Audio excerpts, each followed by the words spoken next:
ನಮಸ್ತೆ ಎಲ್ಲರಿಗೂ welcome back to my channel. ಇನ್ಸ್ಟೆಂಟಾಗಿ ಹೆಲ್ದಿ ಆ್ಯಂಡ್ ಟೇಸ್ಟಿಯಾಗಿರುವಂಥ ರಸಮ್ ರೈಸ್ ಅಥವಾ ಸಾಂಬಾರ್ ರೈಸ್ ಏನಾದರೂ ಅನ್ಬೋದು. ಅದನ್ನು ಯಾವ ರೀತಿ ಮಾಡ್ತೀವಿ ಅನ್ನೋದನ್ನು ಶೇರ್ ಮಾಡ್ತೀನಿ. ಮೊದಲು ಇದನ್ನು ಮಾಡೋಕೆ ಮೊದಲಿಗೆ 1 ಕಪ್ಪಷ್ಟು ಅಕ್ಕಿ, ಅದಾದಮೇಲೆ ಯಾವ ಕಪ್ಪಿಂದ ನಾವು ಅಕ್ಕಿ ತೊಗೊಂಡಿರ್ತೀವಿ ಅದರಿಂದ ಅರ್ಧ ಕಪ್ಪಷ್ಟು ತೊಗರಿಬೇಳೆ, ಅರ್ಧ ಕಪ್ಗೂ ಸ್ವಲ್ಪ ಕಮ್ಮಿ ಹೆಸರು ಬೇಳೆನ ತೊಗೋಬೇಕು. ಅದಾದಮೇಲೆ ನೀವು ಇದಕ್ಕೆ ಬೇರೆ ಯಾವುದಾದ್ರೂ ನಿಮ್ಗೆ ಇಷ್ಟ ಇರುವಂಥ ಬೇಳೆನ ಬಳಸ್ಬೋದು. ಮೊದಲಿಗೆ ಅಕ್ಕಿ ಬೇಳೆನ ಎಲ್ಲನೂ 2-3 ಸತಿ ಇದನ್ನು ತೊಳೆದು ನಾವು ಇದನ್ನು ಇಟ್ಕೋಬೇಕು. ಈಗ ನಾವು ತೊಳೆದಿರೋ ಅಕ್ಕಿನ ಸೈಡಿಗೆ ಇಟ್ಟು ಈ ರೈಸ್ಗೆ ಮಸಾಲ ಮಾಡ್ಕೊಳ್ಳೋದಕ್ಕೆ ನಮ್ಗೆ 4 ಕೆಂಪು ಮೆಣಸಿನ್ಕಾಯಿ, ಅದಾದಮೇಲೆ ಒಂದು ಅರ್ಧ ಸ್ಪೂನಷ್ಟು ಜೀರಿಗೆ, ಒಂದು ಅರ್ಧ ಸ್ಪೂನಷ್ಟು ಕಾಳು ಮೆಣಸು, ಅದಾದಮೇಲೆ ಅರ್ಧ ಸ್ಪೂನ್ಗಿಂತನೂ ಕಡಿಮೆ ಸ್ವಲ್ಪ ಮೆಂತ್ಯ ಕಾಳು, 1.5 ಸ್ಪೂನಷ್ಟು ಕೊತ್ತಂಬರಿ ಬೀಜ, 1.5 ಸ್ಪೂನಷ್ಟು ಕಡಲೆಬೇಳೆ, 1 ಸ್ಪೂನಷ್ಟು ಉದ್ದಿನಬೇಳೆನ ತೊಗೋಬೇಕು. ನೀವು ಇದನ್ನು ನಾವು ಮಾಡುವಂಥ ರೈಸಿಗೆ ಇದು ಕರೆಕ್ಟ್ ಆಗ್ತೈತಿ. ಸೊ ನೀವು ಎಷ್ಟು ಕ್ವಾಂಟಿಟಿ ಮಾಡ್ತೀರಿ ಅದ್ರ ಮೇಲೆ ಡಿಪೆಂಡ್ ಆಗಿರ್ತೈತಿ. ಈಗ ಒಂದು ಪ್ಯಾನ್ಗೆ ಒಂದು 2 ಸ್ಪೂನಷ್ಟು ನಾವು ಆಯಿಲ್ ಹಾಕಿ ಎಲ್ಲ ಕಾಳನ್ನ ನಾವು ಒಂದು ಸ್ವಲ್ಪ ಕಲರ್ ಚೇಂಜ್ ಆಗೋ ತನಕ ಸ್ವಲ್ಪ ನಾವು ಫ್ರೈ ಮಾಡ್ಕೋಬೇಕು. ಈ ರೀತಿ ಒಂದು ಸ್ವಲ್ಪ ನಾವು ಇದನ್ನು ಫ್ರೈ ಮಾಡಿಕೊಂಡು ಇವಾಗ ಇದಕ್ಕೆ ಒಂದು 8ರಿಂದ 10 ಎಸಳಷ್ಟು ನಾವು ಕರಿಬೇವನ್ನ ಹಾಕೋಬೇಕು.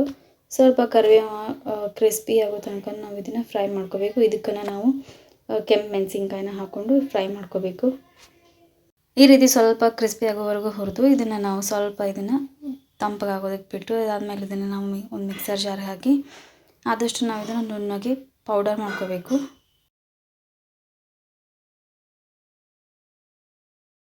ಇವಾಗ ಇದಕ್ಕೆ ಸ್ಮೂತಾಗಿ ಪೌಡರ್ ಮಾಡಿಕೊಂಡು ಇದಕ್ಕೆ ಒಂದು ಟೊಮ್ಯಾಟೋನ ಹಾಕಿ ಅದಾದಮೇಲೆ ಒಂದು ಸ್ವಲ್ಪ ಹುಣಸೆ ರಸನ ಹಾಕೋಬೇಕು. ಸ್ವಲ್ಪ ಇದೆಲ್ಲನೂ ಹಾಕಿ ನಾವು ಇದನ್ನು ಪೂರ್ತಿ ನುಣ್ಣದಾಗಿ ನಾವು ರುಬ್ಕೋಬೇಕು.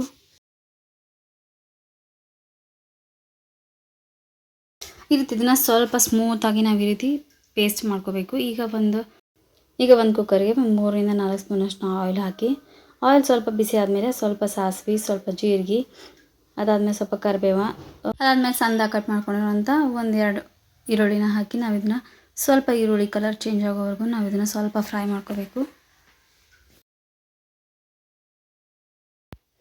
ಈ ರೀತಿ ಸ್ವಲ್ಪ ಈರುಳ್ಳಿ ಕಲರ್ ಚೇಂಜ್ ಆದಮೇಲೆ ಇವಾಗ ಅದಕ್ಕೆ ಒಂದು ಅರ್ಧ ಟೊಮ್ಯಾಟೋನ ಸೇರಿಸ್ಕೊಳ್ತೀನಿ. ಮೊದಲು ನಾವು ರುಬ್ಬೋದಕ್ಕೂ ಟೊಮ್ಯಾಟೊ ಮತ್ತು ಹುಣಸೆಹಣ್ಣನ್ನು ಬಳಸಿರ್ತೀವಿ. ಇದಕ್ಕೆ ಒಂದು ಅರ್ಧ ಟೊಮ್ಯಾಟೊ ಹಾಕೋಬೇಕು. ಒಂದು ಸ್ವಲ್ಪ ಅರಿಶಿನ ಪುಡಿ, ಅದಾದಮೇಲೆ ರುಬ್ಬಿಟ್ಕೊಂಡಿರುವಂಥ ಮಸಾಲೆನ ಹಾಕಿ ಇದನ್ನು ಒಂದು ಸ್ವಲ್ಪ ನಾವು ಎಣ್ಣೆ ಒಳಗೆ 2 ನಿಮಿಷ ನಾವು ಇದನ್ನು ಈ ರೀತಿ ಫ್ರೈ ಮಾಡ್ಕೋಬೇಕು. ಈ ರೀತಿ ಫ್ರೈ ಮಾಡಿದ್ಮ್ಯಾಗ ನಾವು ಇದಕ್ಕೆ ಆಲ್ರೆಡಿ ತೊಳೆದಿಟ್ಕೊಂಡಿರುವಂಥ ಅಕ್ಕಿ ಮತ್ತು ಬೇಳೆನ ಮಿಕ್ಸ್ ಮಾಡಿ ಇದನ್ನು ಒಂದು ಸತಿ ನಾವು ಈ ರೀತಿ ಮಿಕ್ಸ್ ಮಾಡಿ ನಾವು ಇದಕ್ಕೆ ಮಿಕ್ಸರ್ ಜಾರ್ಗೆ ಸ್ವಲ್ಪ ನಾವು ನೀರು ಹಾಕಿ ಇದನ್ನು ಒಂದು ಸತಿ ಈ ರೀತಿ ಮಿಕ್ಸ್ ಮಾಡಿ ಇದಕ್ಕೆ ನಾವು ರುಚಿಗೆ ಎಷ್ಟು ಬೇಕೋ ಅಷ್ಟು ಉಪ್ಪು, ಅದಾದಮೇಲೆ ಒಂದು ಸ್ವಲ್ಪ ನಾವು ಇದಕ್ಕೆ ಸ್ವಲ್ಪ ಬೆಲ್ಲ ಹಾಕಿ ಇದನ್ನು ಒಂದು ಸತಿ ಚೆಂದಾಗಿ ನಾವು ಮಿಕ್ಸ್ ಮಾಡಿ ಇದಕ್ಕೆ ನಾವು ನೀರನ್ನ ಸ್ವಲ್ಪ ಜಾಸ್ತಿನ ಹಾಕೋಬೇಕು. ನಾವು ಯಾವ ಕಪ್ಪಿಂದ ಅಕ್ಕಿನ ತೊಗೊಂಡಿರ್ತೀವಿ ಅದರದ್ದು 3ರಷ್ಟು ನಾವು ಇದನ್ನು ನೀರನ್ನ ಹಾಕೋಬೇಕಾಗ್ತೈತಿ. ಅಕ್ಕಿ ಬೇಳೆ 2 ಎಷ್ಟು ಇರ್ತಾವಲ್ಲ ಅದನ್ನು ನೋಡಿ ನಾವು ನೀರು ಹಾಕೋಬೇಕು. ಸೊ ಇದಕ್ಕೆ ನಾವು ಆದಷ್ಟು ಜಾಸ್ತಿನ ನೀರು ಹಾಕೋಬೇಕು. ಈಗ ಇದಕ್ಕೆ ನೀರು ಹಾಕಿ ನಾವು ಇದಕ್ಕೆ ಉಳಿದಿರುವಂಥ ಹುಣಸೆ ರಸನ ಹಾಕಿ ಈ ರೀತಿ ಇದನ್ನ ಒಂದು ಸತಿ ಮಿಕ್ಸ್ ಮಾಡಿ ನಾವು ಇದನ್ನು ಪೂರ್ತಿ ಕುದಿ ಬರಬೇಕು. ಅಲ್ಲಿವರೆಗೂ ನಾವು ಇದನ್ನು ಚೆನ್ನಾಗಿ ಕುದಿಸ್ಕೋಬೇಕು. ಈ ರೀತಿ ಕುದಿ ಬಂದಮ್ಯಾಗ ಇವಾಗ ಇದನ್ನು ಲಿಡ್ ಕ್ಲೋಸ್ ಮಾಡಿ ಒಂದು 3ರಿಂದ 4 ವಿಜಿಲ್ ಹಾಕಿಸ್ಕೊಂಡ್ರೆ ಆಯಿತು, ರೈಸ್ ರೆಡಿಯಾಗಿರ್ತೈತಿ. ರೈಸ್ ಏನಾದರೂ ಗಟ್ಟಿಯಾಗಿತ್ತು ಅಂದರೆ ಇದಕ್ಕೆ ನಾವು ಸ್ವಲ್ಪ ಬಿಸಿನೀರನ್ನ ಹಾಕಿ ನಾವು ಇದನ್ನು ಮಿಕ್ಸ್ ಮಾಡ್ಕೋಬೋದು. ನಿಮ್ಗೆ ಯಾವ ರೀತಿ ಕನ್ಸಿಸ್ಟೆನ್ಸಿ ಬೇಕೋ ಆ ಕನ್ಸಿಸ್ಟೆನ್ಸಿ ಒಳಗೆ ನೀವು ಇದನ್ನು ಮಾಡ್ಕೋಬೋದು. ಈ ಹೆಲ್ದಿ ಮತ್ತು ಟೇಸ್ಟಿಯಾಗಿರುವಂಥ ರೈಸ್ನ ನೀವು ಒಂದ್ಸತಿ ಟ್ರೈ ಮಾಡಿರಿ. ಅದು ಹೆಂಗೆ ಅಂತಂತ ಪ್ಲೀಸ್ ಕಮೆಂಟ್ ಮಾಡಿರಿ. ಹೋಪ್ ಈ ಒಂದು ರೆಸಿಪಿ ವಿಡಿಯೋ ನಿಮ್ಗೆ ಇಷ್ಟ ಆಗಿತ್ತು ಅಂತ ಅಂದ್ಕೊಳ್ತೀನಿ. ಈ ವಿಡಿಯೋ ನಿಮಗೆ ಸ್ವಲ್ಪನಾದರೂ ಇಷ್ಟ ಆಗಿತ್ತು ಅಂದರೆ ಒಂದು ಲೈಕ್ ಮಾಡಿರಿ. ನಿಮ್ಮ ಫ್ರೆಂಡ್ಸ್ ಮತ್ತು ಫ್ಯಾಮಿಲಿಗೂ ಇದನ್ನು ಶೇರ್ ಮಾಡಿರಿ. ಯಾರೆಲ್ಲ ಸಬ್ಸ್ಕ್ರೈಬ್ ಮಾಡ್ಕೊಳ್ಳದೆ ನೋಡ್ತಿದ್ದೀರಿ ಅಂದ್ರೆ ಪ್ಲೀಸ್ ಸಬ್ಸ್ಕ್ರೈಬ್ ಮಾಡ್ಕೊರಿ.